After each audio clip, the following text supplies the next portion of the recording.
Em nome do Pai, e do Filho, e do Espírito Santo.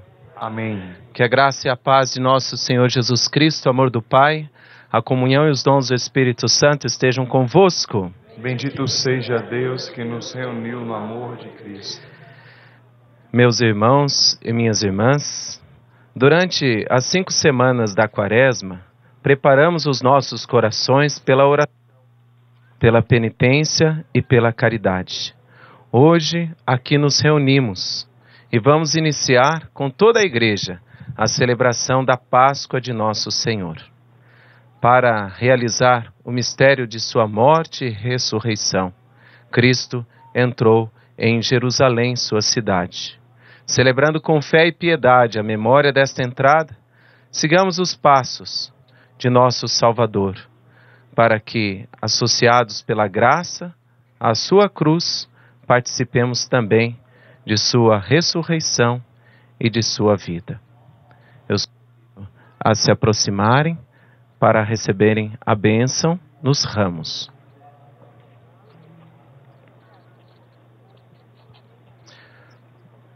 Oremos. Deus eterno e todo-poderoso, abençoai estes ramos, para que, seguindo com alegria o Cristo nosso Rei, cheguemos por Ele à eterna Jerusalém.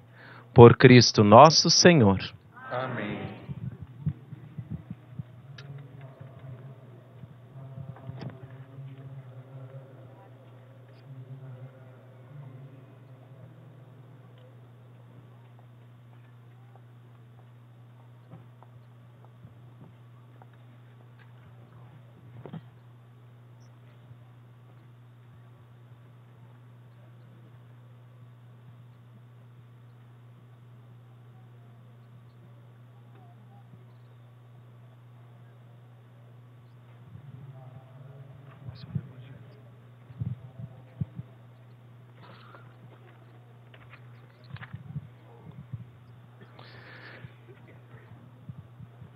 Vamos ouvir a proclamação do Evangelho.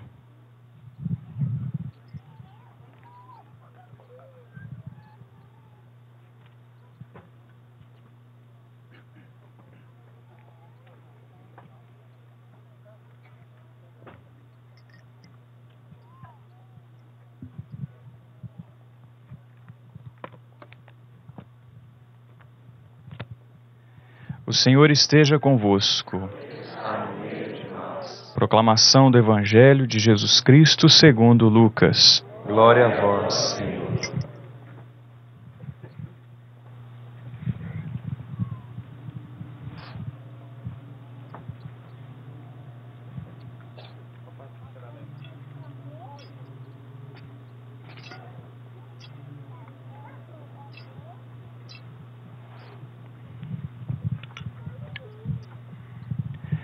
Naquele tempo, Jesus caminhava à frente dos discípulos, subindo para Jerusalém.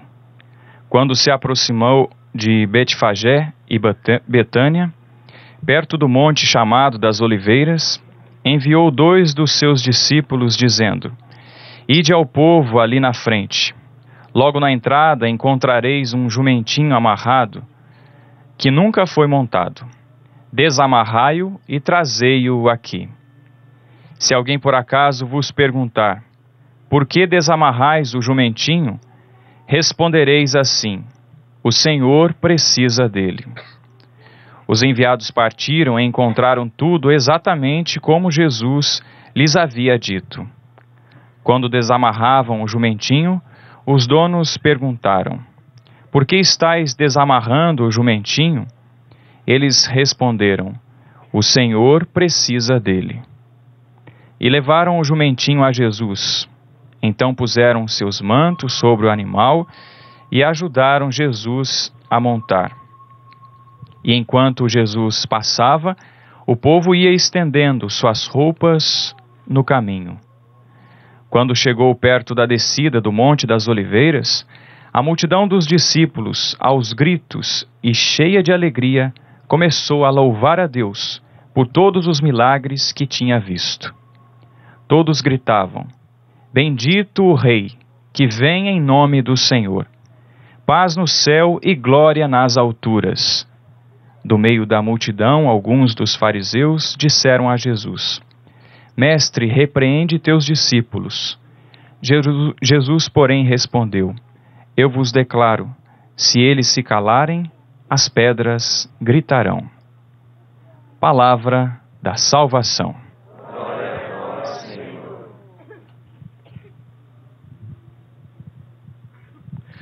Meus irmãos e minhas irmãs, imitando o povo que aclamou Jesus, comecemos com alegria a nossa procissão.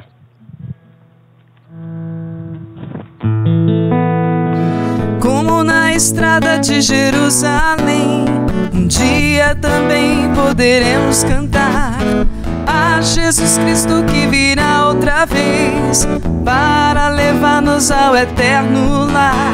Enquanto mil vozes ressoam por aí, hosana ao que vem em nome do Senhor. Com um alento de grande exclamação, prorrompem com voz triunfal. Hosana, Hosana ao Rei, Hosana, Hosana ao Rei. Mantos e palmas espalhando vai o povo alegre de Jerusalém. Lá bem ao longe se começa a ver o Filho de Deus que montado vem. Enquanto mil vozes ressoam por aí, hosana ao que vem em nome do Senhor. Com um alento de grande exclamação, prorrompem com voz triunfal. Hosana, Hosana ao Rei, Hosana, Hosana ao Rei. Como na estrada de Jerusalém, um dia também poderemos cantar a Jesus Cristo que virá outra vez para levar-nos ao eterno lar. Enquanto mil vozes ressoam por aí, hosana ao que vem em nome do Senhor. Com um alento de grande exclamação, prorrompem com voz triunfal. Hosana, Hosana ao Rei, Hosana, Hosana ao Rei. Mantos e palmas espalhando vai o povo alegre de Jerusalém. Lá bem ao longe se começa a ver o Filho de Deus que montado vem. Enquanto mil vozes ressoam por aí, hosana ao que vem em nome do Senhor. Com um alento de grande exclamação, prorrompem com voz triunfal. Hosana, Hosana ao Rei, Hosana, Hosana ao Rei. Como na estrada de Jerusalém, um dia também poderemos cantar a Jesus Cristo que virá outra vez para levar-nos ao eterno lar. Enquanto mil vozes ressoam por aí, hosana ao que vem em nome do Senhor. Com um alento de grande exclamação, prorrompem com voz triunfal. Hosana, Hosana ao Rei, Hosana, Hosana ao Rei. Mantos e palmas espalhando vai o povo alegre de Jerusalém. Lá bem ao longe se começa a ver o Filho de Deus que montado vem. Enquanto mil vozes ressoam por aí, hosana ao que vem em nome do Senhor. Com um alento de grande exclamação, prorrompem com voz triunfal.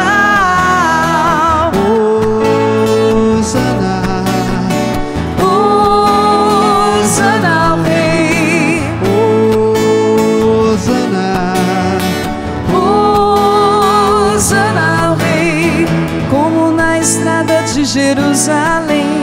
Um dia também poderemos cantar a Jesus Cristo que virá outra vez para levar-nos ao eterno lar. Enquanto mil vozes ressoam por aí, hosana ao que vem em nome do Senhor. Com um alento de grande exclamação, prorrompem com voz triunfal. Hosana, Hosana ao Rei, Hosana, Hosana ao Rei.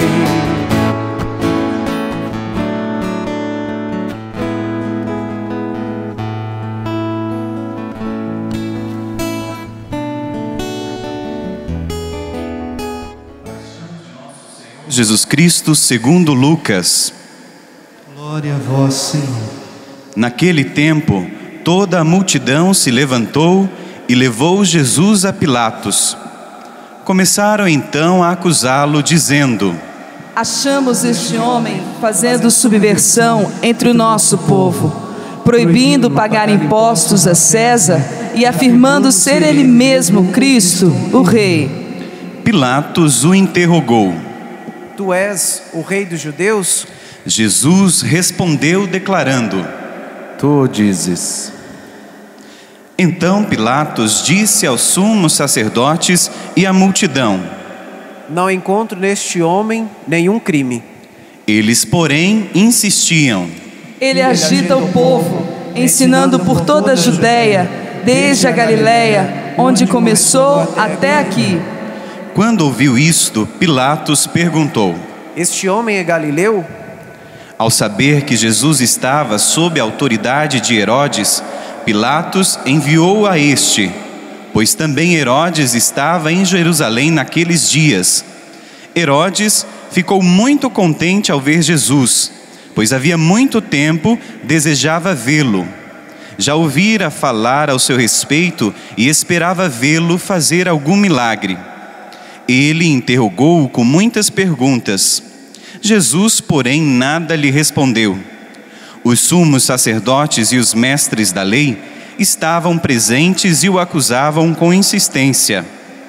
Herodes, com os seus soldados, tratou Jesus com desprezo, zombou dele, vestiu-o com roupa vistosa e mandou-o de volta a Pilatos. Naquele dia, Herodes e Pilatos ficaram amigos um do outro, pois antes eram inimigos. Então Pilatos convocou os sumos sacerdotes, os chefes e o povo e lhes disse: Vós me trouxestes este homem como se fosse um agitador do povo. Pois bem, já o interroguei diante de vós e não encontrei nele nenhum dos crimes de que o acusais. Nem Herodes, pois o mandou de volta para nós. Como podeis ver, ele nada fez para merecer a morte.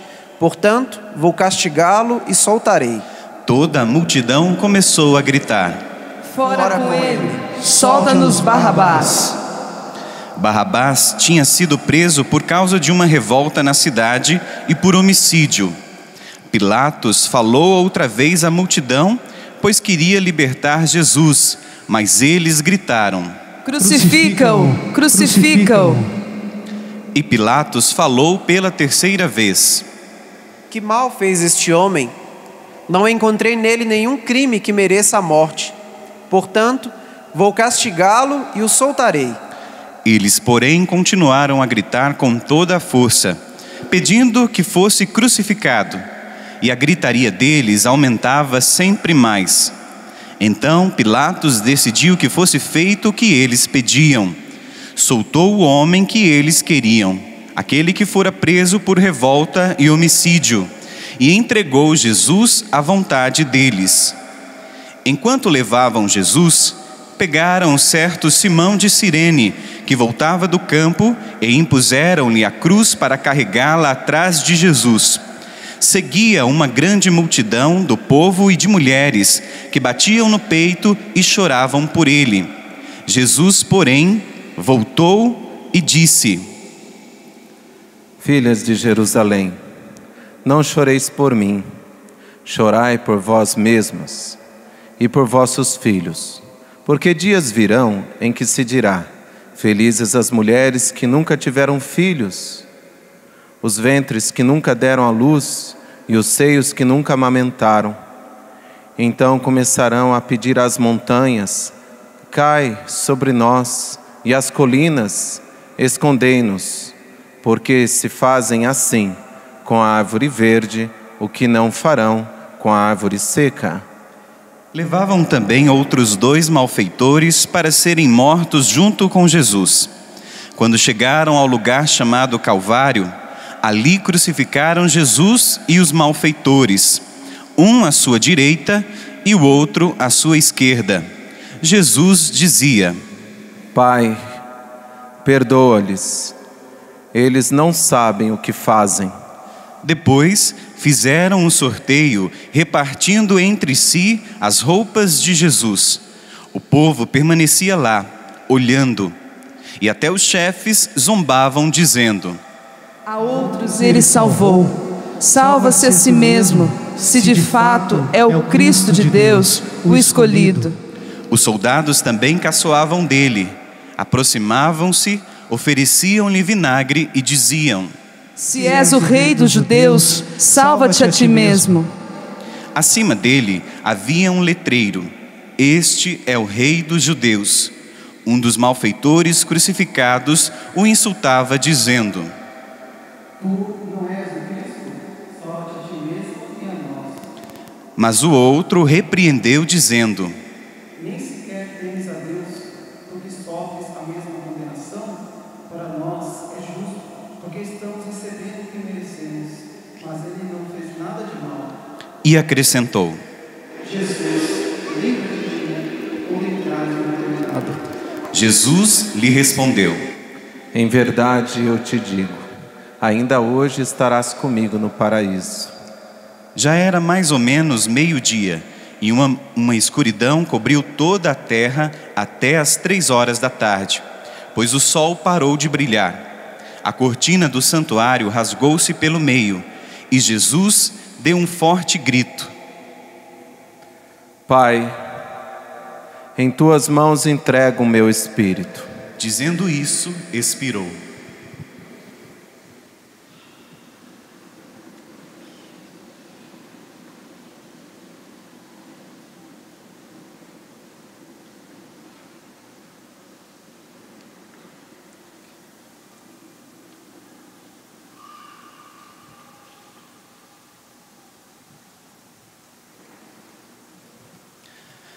O oficial do exército romano viu o que acontecera e glorificou a Deus, dizendo: de fato, este homem era justo. E as multidões que tinham corrido para assistir viram o que havia acontecido e voltaram para casa, batendo no peito. Todos os conhecidos de Jesus, bem como as mulheres que o acompanhavam desde a Galileia, ficaram à distância olhando essas coisas. Palavra da salvação.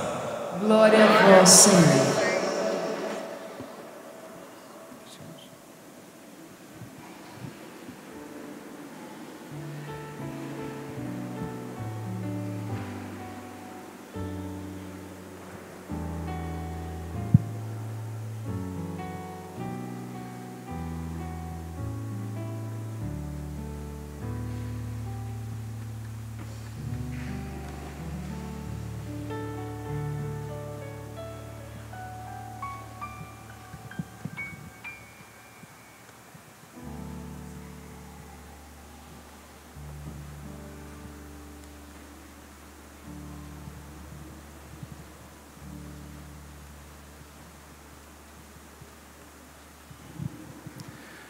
Caros irmãos no sacerdócio, irmãos e irmãs, estamos começando a Semana Santa. E já nesta celebração do Domingo de Ramos, nós tivemos a entrada triunfal de Jesus, a aclamação de Cristo Rei, a alegria, o júbilo, as palmas, o canto, Enfim, o fazer memória da entrada triunfal de Jesus sobre um jumentinho, como dizia a profecia, que o rei Salvador entraria montado num jumentinho. Zacarias 9. Mas também uma outra parte que acabamos de ouvir anuncia a paixão de nosso Senhor Jesus Cristo. E até parece duas realidades opostas, porque a primeira, a alegria, o júbilo, e a outra, aparentemente, a dor, a violência, o julgamento, o sofrimento e a morte. Afinal, qual é o Cristo Rei que quer entrar conosco nesta Semana Santa? Qual é o Cristo Rei que quer entrar conosco nas situações concretas do nosso dia a dia? O Cristo aclamado, louvado, ou o Cristo desprezado e até morto? Existe uma passagem do Evangelho segundo São João, no capítulo 10, que sempre vem ao meu coração na Semana Santa. E eu partilho com você, até sugerindo que essa passagem possa nos acompanhar durante esta semana bendita. Ninguém me tira a vida, mas eu a dou por própria vontade. Eu tenho o poder de dá-la, como tenho o poder de recebê-la de novo. Tal é o encargo que recebi do meu Pai. Esta foi a causa de Cristo. Esta continua sendo a causa de Cristo e a causa da igreja. A revelação plena do amor de Deus. Uma revelação plena que alcança o seu auge num aparente fracasso, numa aparente derrota. A paixão do Senhor. Mas uma paixão que lança luz a uma outra realidade que na verdade era aparente na maioria. No tempo de Jesus, a maior parte daquelas pessoas que aclamaram Jesus, Hosana, bendito o que vem em nome do Senhor, a maior parte delas foram as mesmas que gritaram: crucifica-o, crucifica-o, crucifica-o.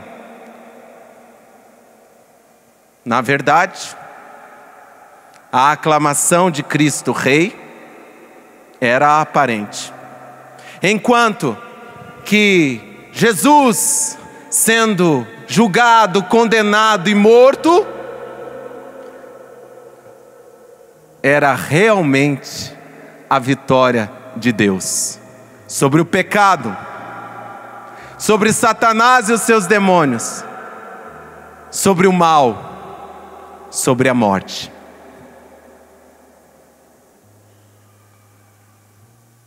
Hoje, nós somos convidados, dentro deste ano da fé, a reconhecer que a nossa salvação não é uma realidade aparente, não é um verniz, mas realmente se deu, realmente está se dando e se dará plenamente com a volta gloriosa do Filho do Homem. E é pela fé, meus irmãos, que nós tomamos posse desta fecundidade pascal. Estamos dentro da semana onde celebraremos a solenidade das solenidades, a solenidade mais fecunda, que é o mistério pascal de nosso Senhor Jesus Cristo. Não tem nada de aparente, foi real. E por obra do Espírito Santo, pelo mistério da liturgia, é presente, é atualizada. Uma fecundidade capaz de nos transformar em discípulos fecundos do Senhor. Quando o Papa Bento XVI escreveu a carta apostólica Porta Fidei para o ano da fé,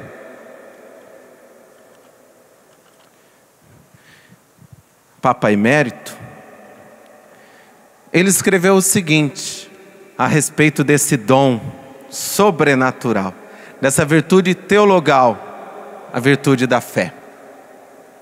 Número 7.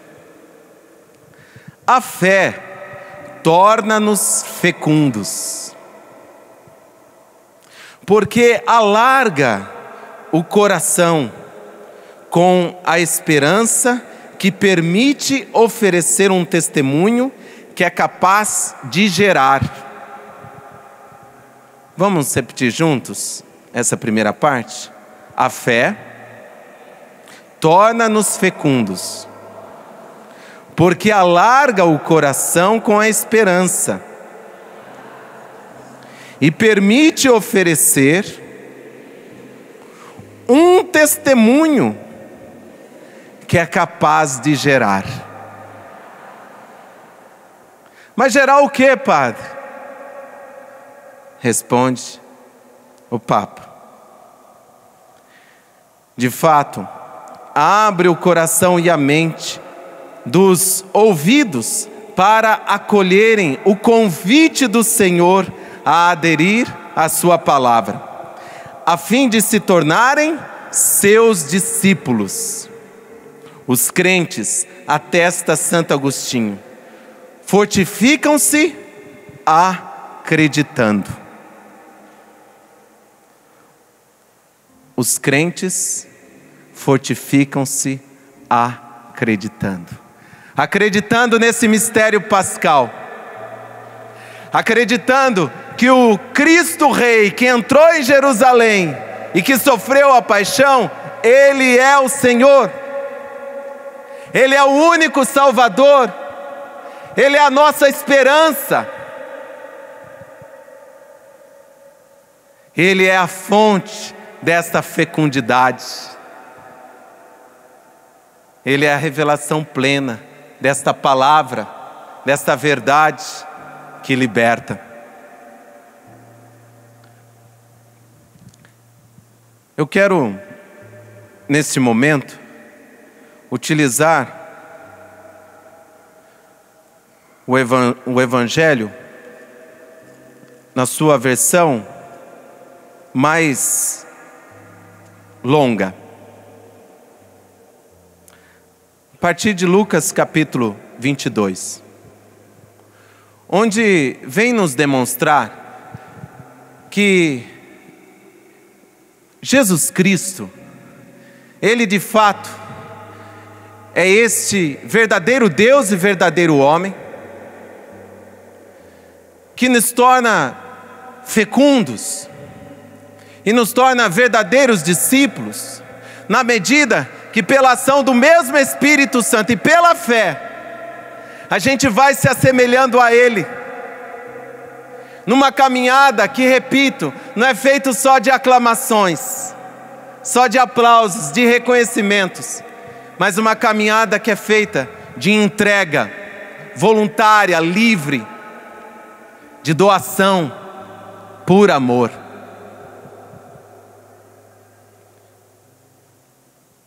E Jesus Cristo, sendo verdadeiro Deus e verdadeiro homem, Ele nunca deixou de ser uma pessoa orante, uma pessoa em constante contato com o Pai no Espírito Santo. Quando em Lucas capítulo 22, versículo 17, Jesus Cristo, na quinta-feira santa, vai instituir a Eucaristia, como aprofundaremos nesta quinta-feira santa. Ele o faz em oração. Diz a palavra, então Jesus tomou um cálice, deu graças. Ele deu graças. Por isso que a Eucaristia é sempre ação de graças, em oração. Como foi em oração que também ele pediu ao Pai por Simão Pedro. Simão, Simão, olha que Satanás pediu permissão para vos peneirar como trigo. Eu, porém, rezei por ti, para que tua fé não se apague. Jesus Cristo, homem orante, homem intercessor, por todos. A partir daquele que ele escolheu como pedra da sua igreja. Sobre ti edificarei a minha igreja. Por isso não temos que estranhar se o Papa Francisco, desde o princípio das suas primeiras palavras e sempre, ele está dizendo para a igreja, para o corpo místico de Cristo: orem por mim. O primeiro Papa já precisou de oração. E os papas contam com as nossas orações. Semana Santa é um tempo propício para rezarmos pelo chefe da igreja, pelo Papa Francisco, pelo Papa Emérito. E é Jesus Cristo, nosso modelo supremo, que nos ensinou no momento mais difícil de sua vida, momento que ele recorreu sempre à oração. No Getsemane, quando a angústia ia tomando conta de Jesus, Jesus Cristo, verdadeiro homem, não queria humanamente ter que passar por todos os sofrimentos que ele já havia profetizado mais de 3 vezes. Jesus já havia anunciado, mas estava chegando o momento. E no Getsemane ele orou: Pai, se queres, afasta de mim este cálice. Contudo, não seja feita a minha vontade, mas a tua. A tua. Jesus Cristo reconhece o Pai Todo-Poderoso que o enviou, que o Pai tinha poder de livrá-lo daquele momento. Quantas vezes nas Sagradas Escrituras, e nesses dias nós fomos ouvindo, as pessoas que pegavam em pedras e queriam matar Jesus, e ele passava no meio deles. Poderia acontecer novamente, mas estava chegando a hora do Filho de Deus. Estava chegando a hora de se cumprir nele essa profecia do servo sofredor que ouvimos na primeira leitura. O Senhor abriu meus ouvidos, não lhe resisti, nem voltei atrás. Ofereci as costas para me baterem e as faces para me arrancarem a barba. Não desviei o rosto de bofetões e cusparadas.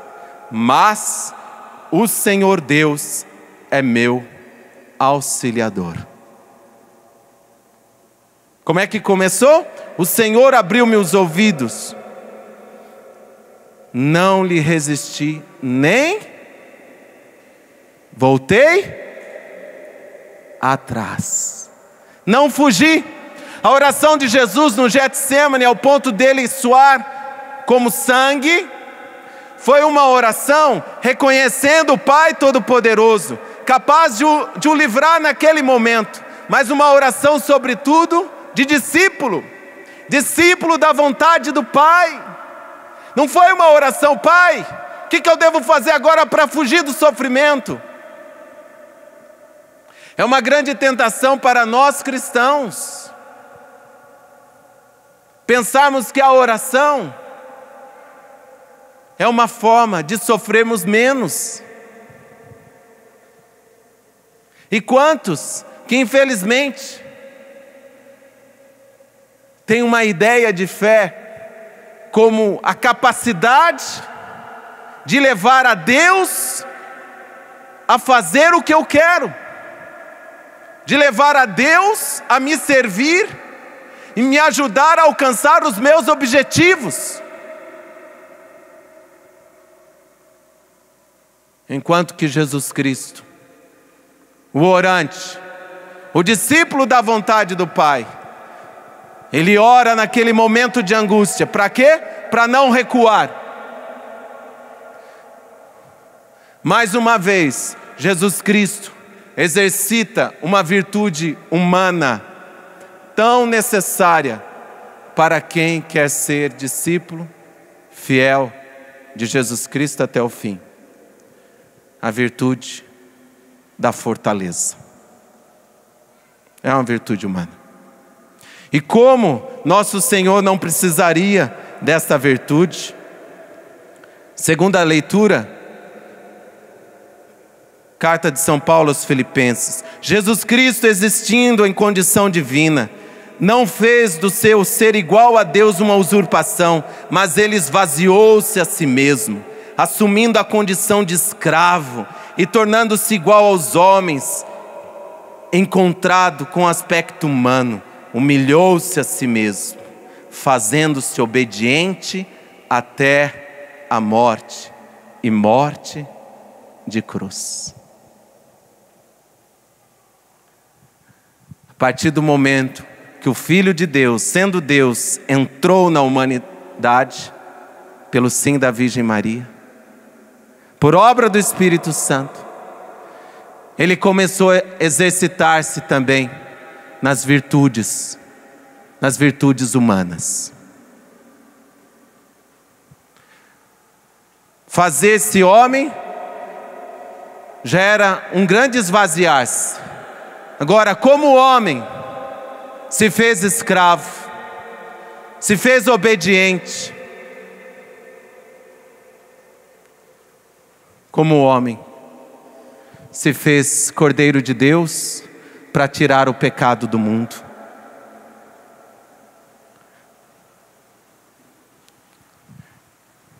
Põe a mão no seu coração. E se quiser, reza assim comigo. Eu quero, Jesus, imitar-te em tudo,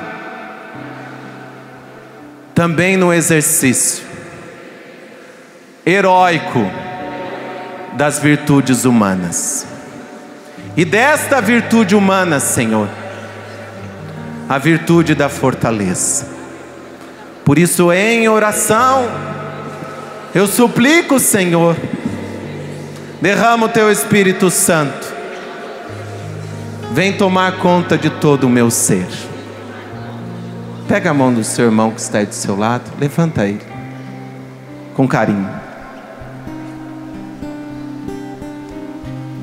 Levanta as mãos dele. Talvez o seu irmão esteja como Jesus esteve no horto, no Getsemane. Jesus suou o sangue, o Pai enviou um anjo para consolá-lo. Às vezes é isso que o seu irmão está precisando também nesse momento. Que eu e você, pela oração, sejamos como um anjo para ele.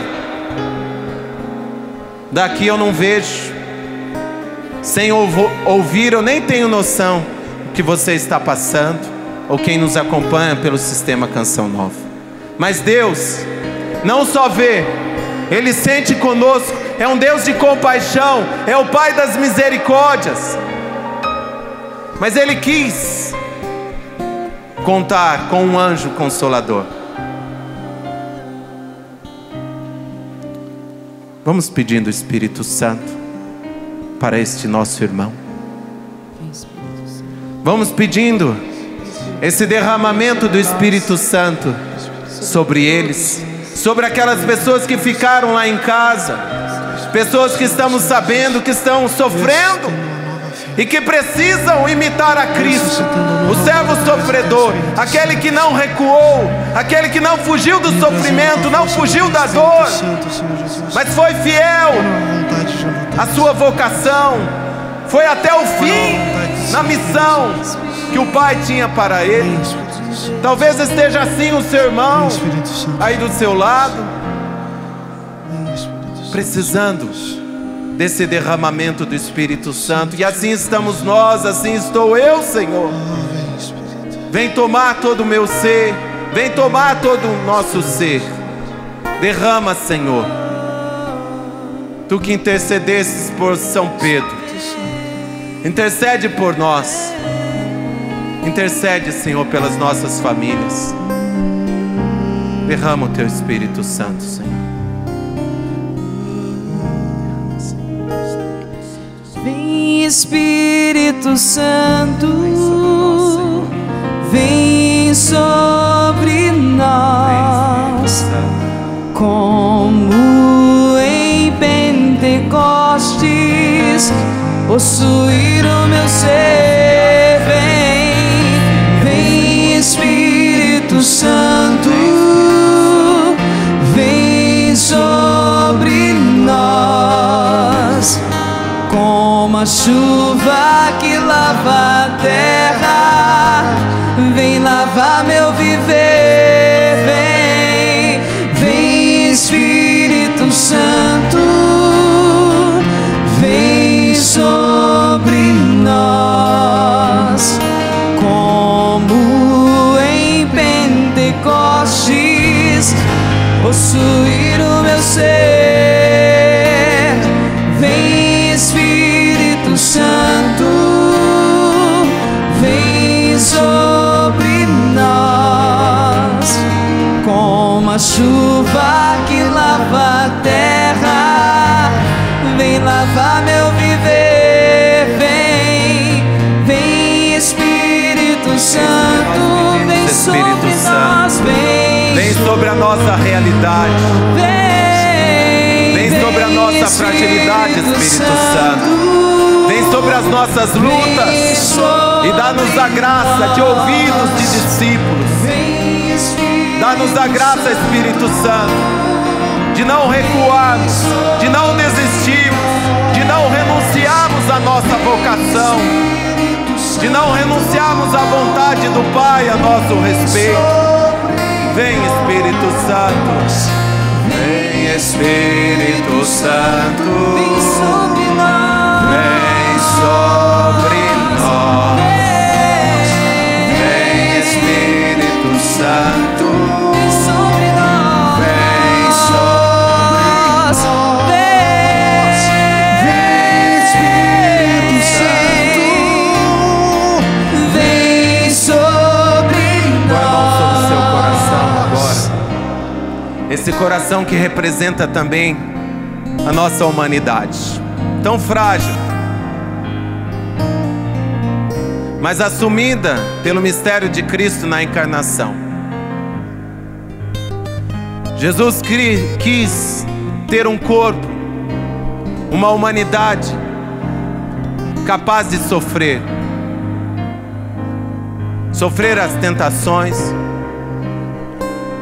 sofrer a fome, sede, suor, lágrimas, desgaste físico, cansaço, pressão de todos os lados, medo, angústia.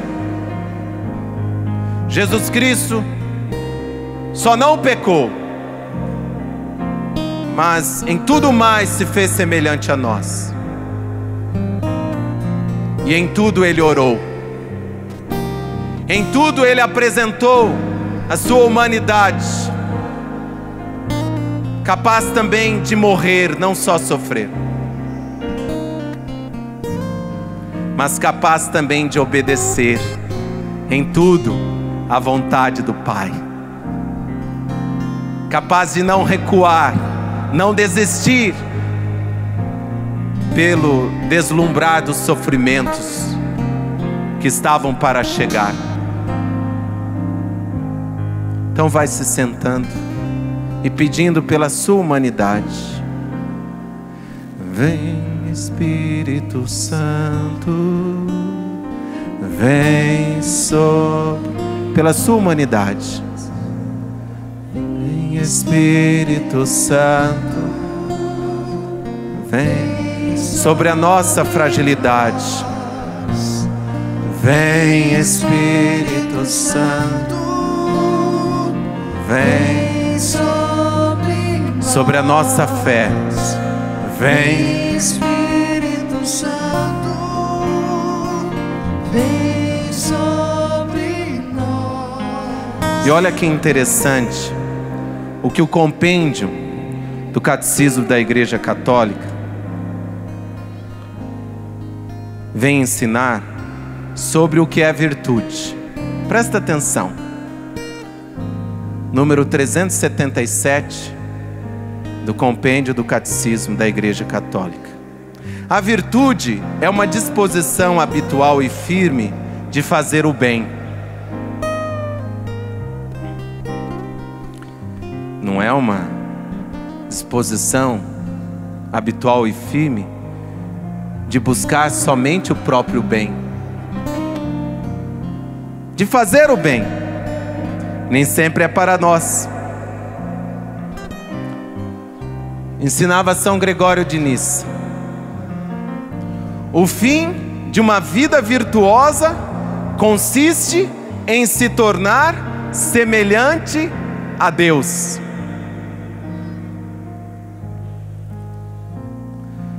O Verbo se fez carne, se assemelhou-se em tudo a nós, pobres mortais. Mas para quê? Para que nós nos assemelhássemos a Deus.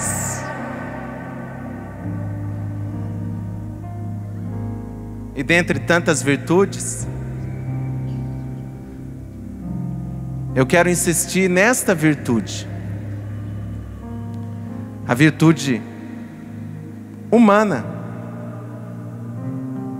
da fortaleza. E o que ensina o mesmo compêndio? No número 382.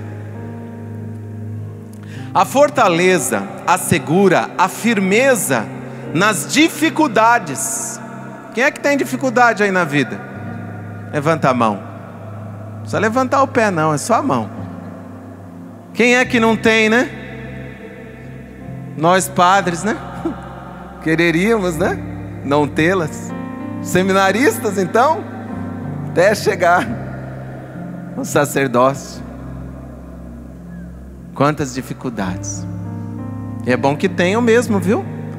Porque quando chegar, você vai perceber que não vai faltar.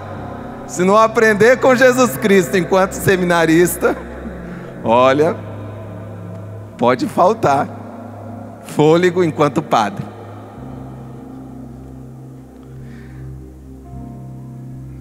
A fortaleza assegura a firmeza nas dificuldades e a constância na procura do bem. E a constância na procura do bem, sem fortaleza, virtude humana, que exercitamos com o auxílio do Espírito Santo, pela fé, virtude teologal. Sem isto, a gente volta atrás. O nosso discernimento é raso, superficial. Ah não, eu estou querendo fazer o bem, estou encontrando dificuldades, vou voltar atrás. É sinal de que eu não devo continuar. Eu vou sofrer por causa disso.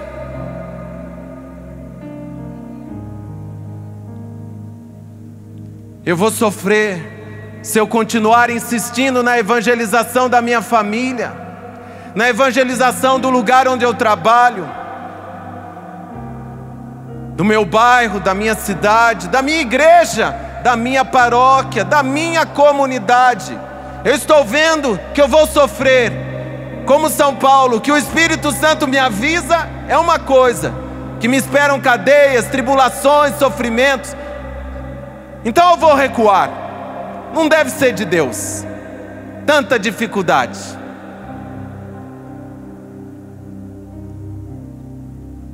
Pergunte para a pessoa que está aí do seu lado: você já sofreu mais do que Jesus Cristo? Pergunta para ele, para ela.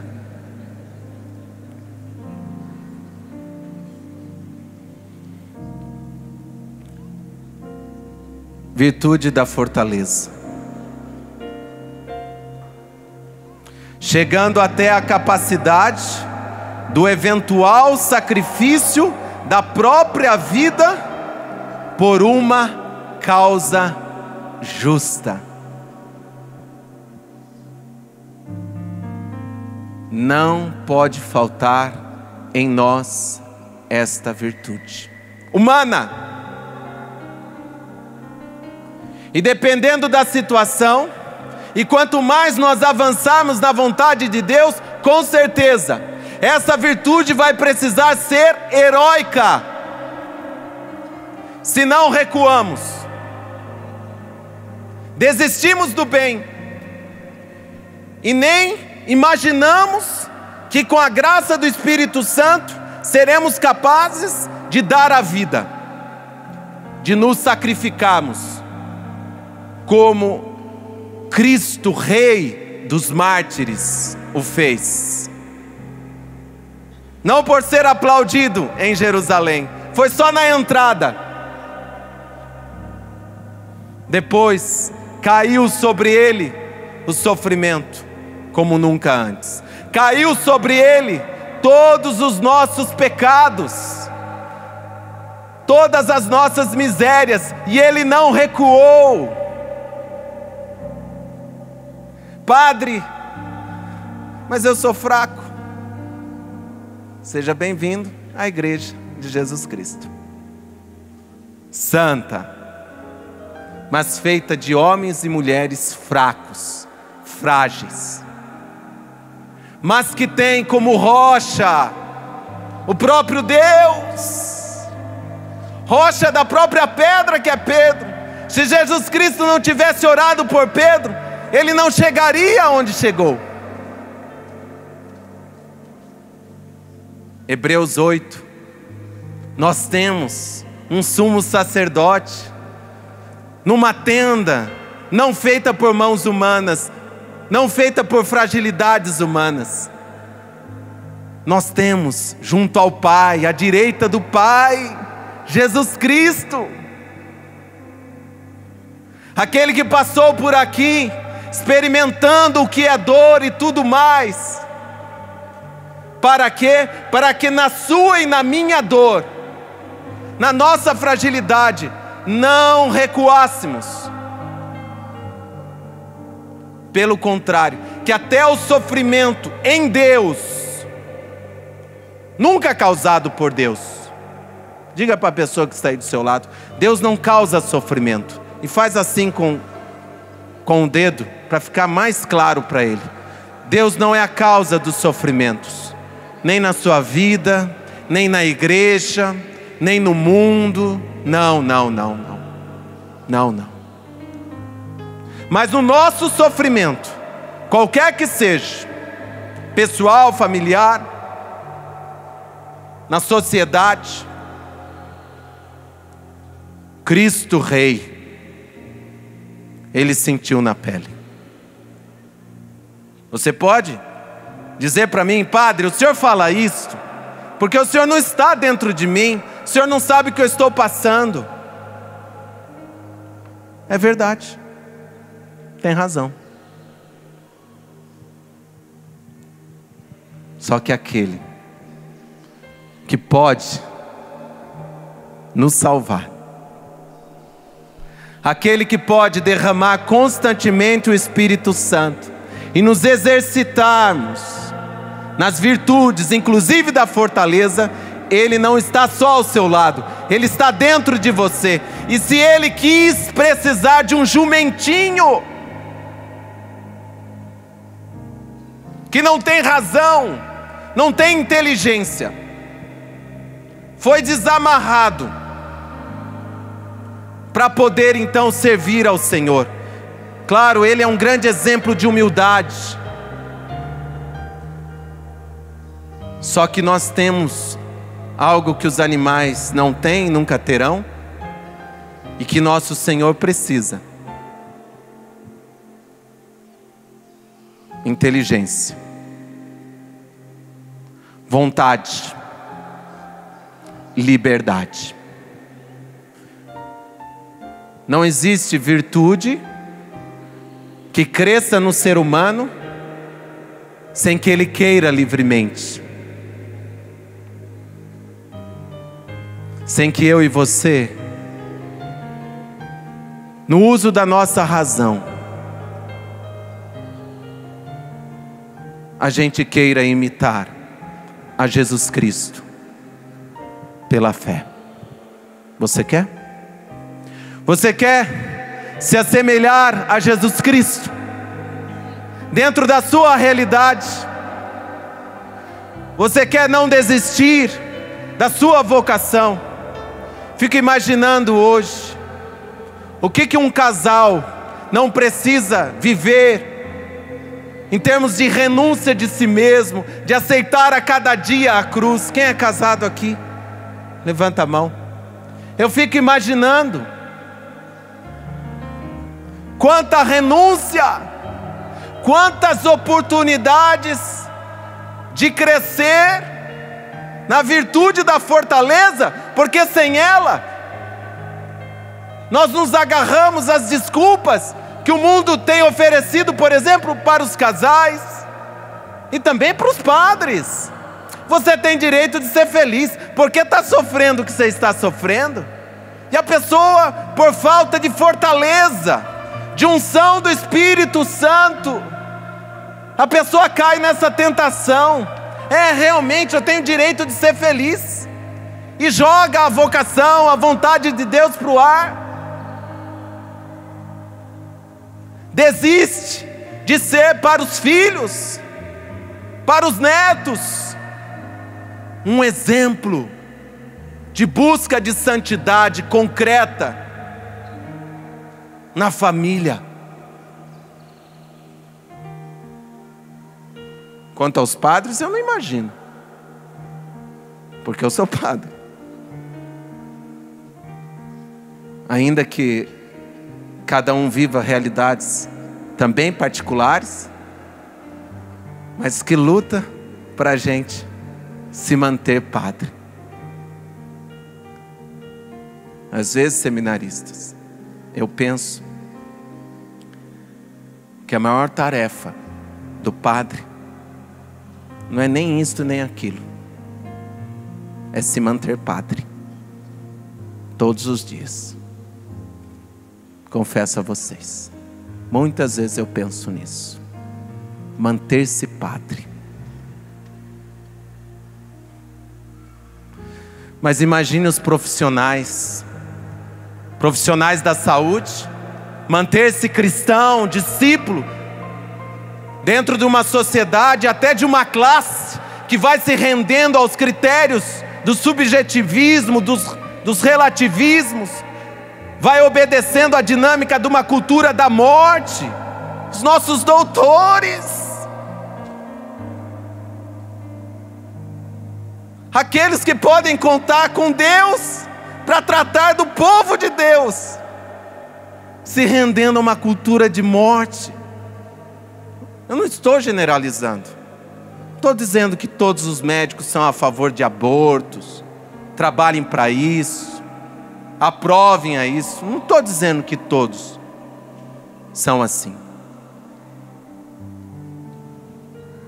Mas quem quiser ser um profissional de Deus, um profissional da saúde em Deus, fiel à vontade de Deus, à palavra de Deus acima da palavra dos homens, claro, aberto ao diálogo entre religião e ciência, aquilo que a igreja quer, mas que muitos não querem. Deixa o Papa, deixa a igreja, deixa o cristianismo cuidar da espiritualidade apenas, da piedade, e vão se rendendo à cultura de morte, vão se fazendo realmente jumentinhos, sem razão, porque não aceitam essa fecundidade da fé que amplia a mente e o coração, e acham que basta os critérios cientificistas, ou seja, de uma ciência que não quer dialogar com a verdade suprema, com o Deus da vida, não quer se render à vontade de Deus, não quer colocar a ciência com as descobertas a serviço da palavra de Deus, que é a serviço do bem comum, a serviço dos bens dos filhos de Deus. Fico imaginando que luta deve ser para um médico hoje ser promotor da vida no ambiente da saúde. Fico imaginando que luta deve ser para os advogados servirem a verdade para além dos interesses de quem paga. Que luta deve ser para os policiais que ganham pouco não se aliarem àquilo que também é cultura de morte. Imagine a luta que um político hoje, o quanto que os políticos precisam da unção do Espírito Santo e das nossas orações para que se exercitem nessa virtude da fortaleza, para que ninguém mais confunda a política com corrupção, porque não é verdade. E tem muitos políticos que estão dando a vida, e o altar é lá o ambiente do trabalho difícil, mas onde Deus está. Mesmo que tirem crucifixos, mesmo que se deixem levar por paganismo, secularização, secularismo, Deus não vai abandonar, Deus não vai ficar fora de corações que na sua profissão de dona de casa, profissão, missão, ali, não recuar na vontade de Deus. E eu poderia multiplicar as profissões, mas você já entendeu, graças a Deus. Nós já entendemos que o Cordeiro de Deus, que lá na cruz orou: Pai, perdoa-lhes, eles não sabem o que fazem. Sabemos que hoje o Cristo continua intercedendo ao Pai, talvez orando também de uma outra forma: Pai, perdoa-lhes, eles não fazem o que sabem.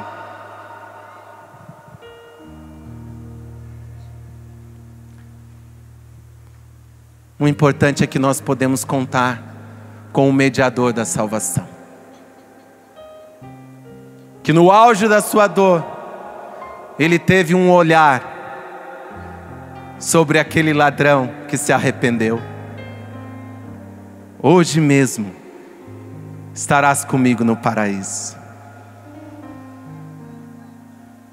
Como ele teve o olhar para Pedro, que o negou, e diz a palavra, Lucas 22, ele olhou, mas não olhou para condenar. Viu? Eu falei que antes que o galo cantasse, você ia me negar. Viu, Pedro? Seu pecador, seu miserável. Não. Pedro não viu no olhar de Cristo um olhar de condenação.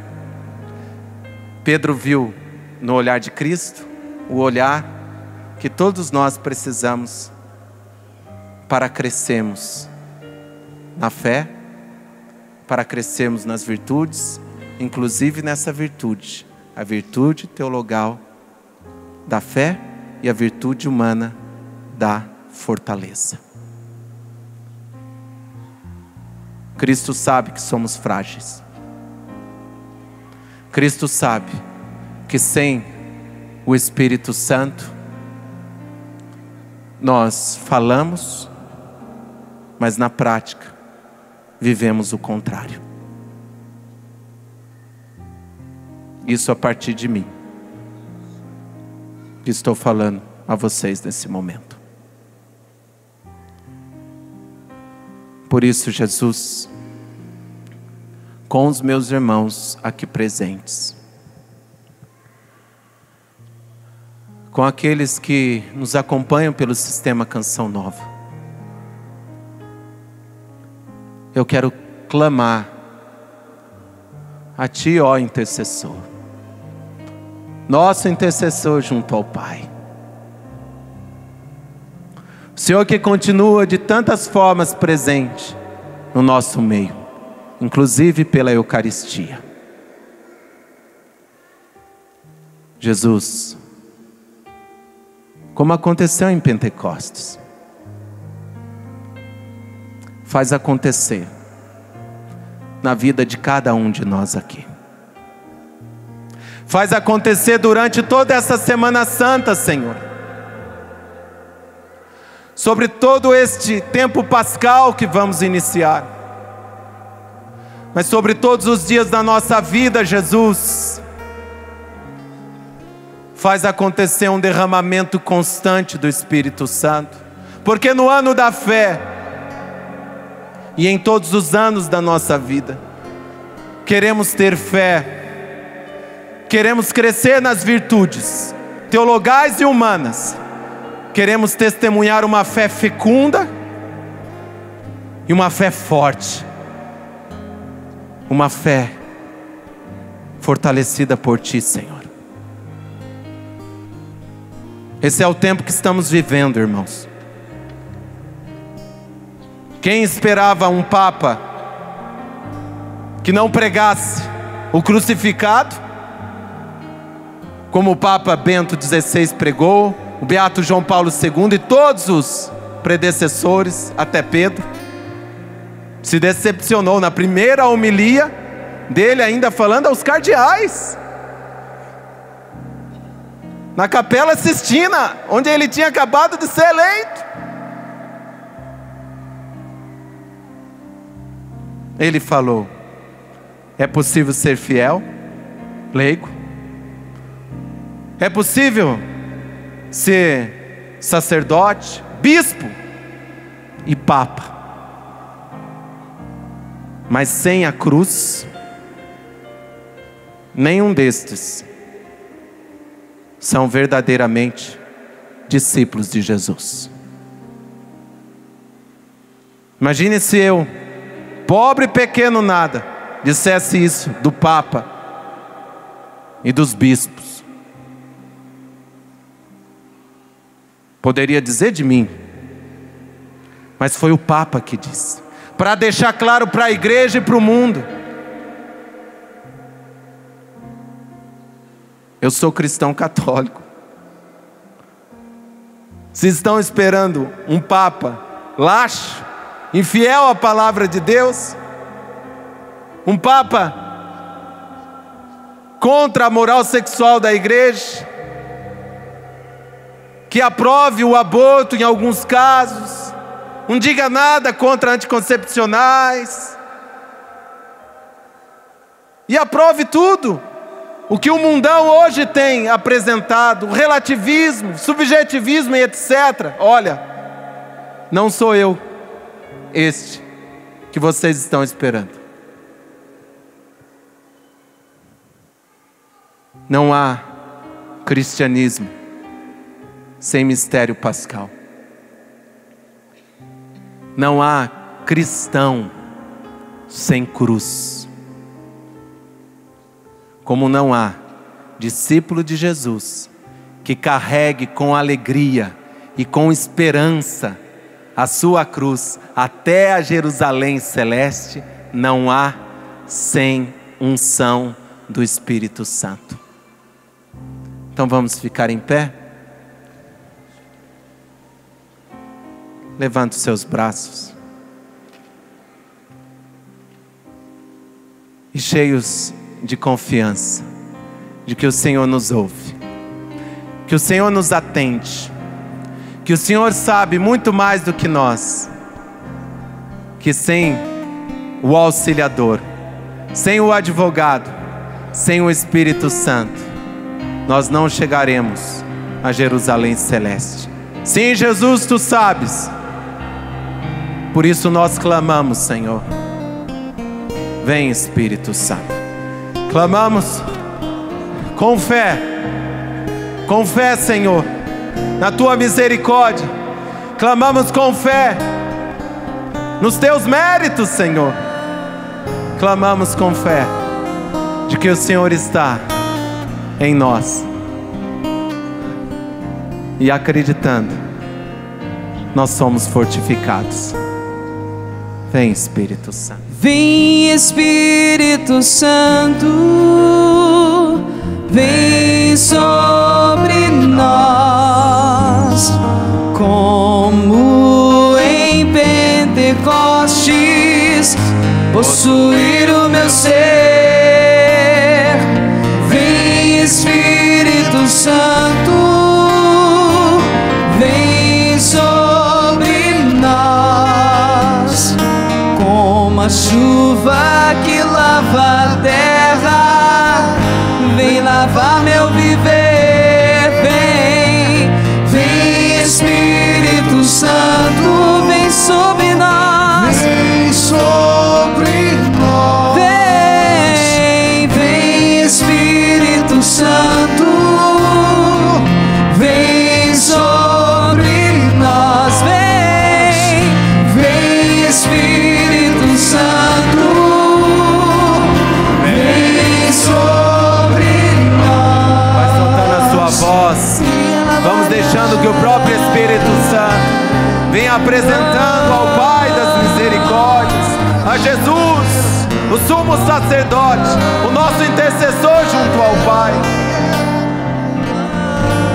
Vai soltando a sua voz.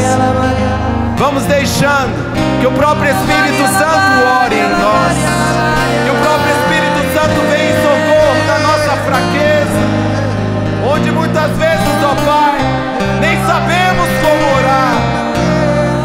Então nós balbuciamos, nós acreditamos, ó Pai, na oração do Espírito em nós.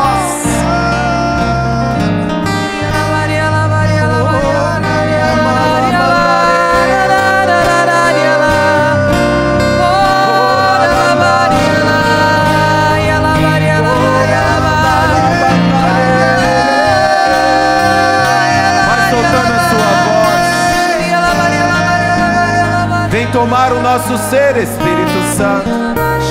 Vem tomando os nossos relacionamentos familiares. Vem tomando, Senhor, a nossa cruz de cada dia. Unge a nossa cruz.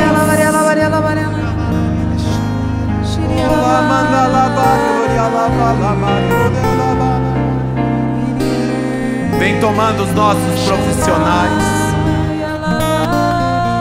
De modo especial, Senhor, os profissionais da saúde. Vem, Espírito Santo, vem com a tua sabedoria, aonde tem reinado a ideologia da morte,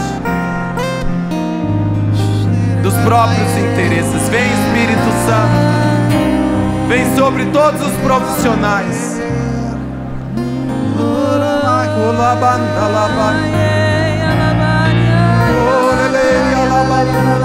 Vem sobre todos nós, batizados. Vem, Espírito Santo, sobre todos os sacerdotes.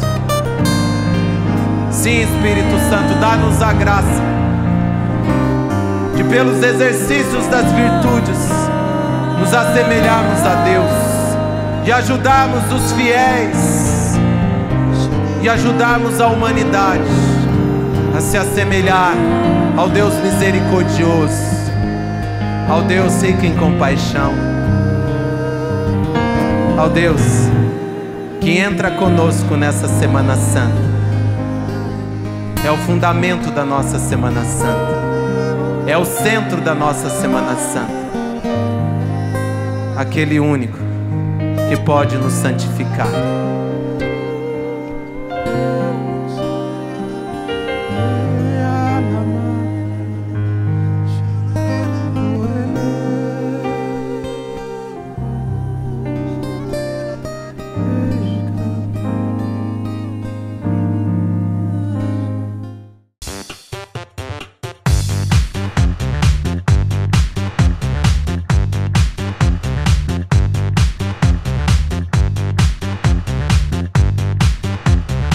CançãoNovaPlay.com. Assine já!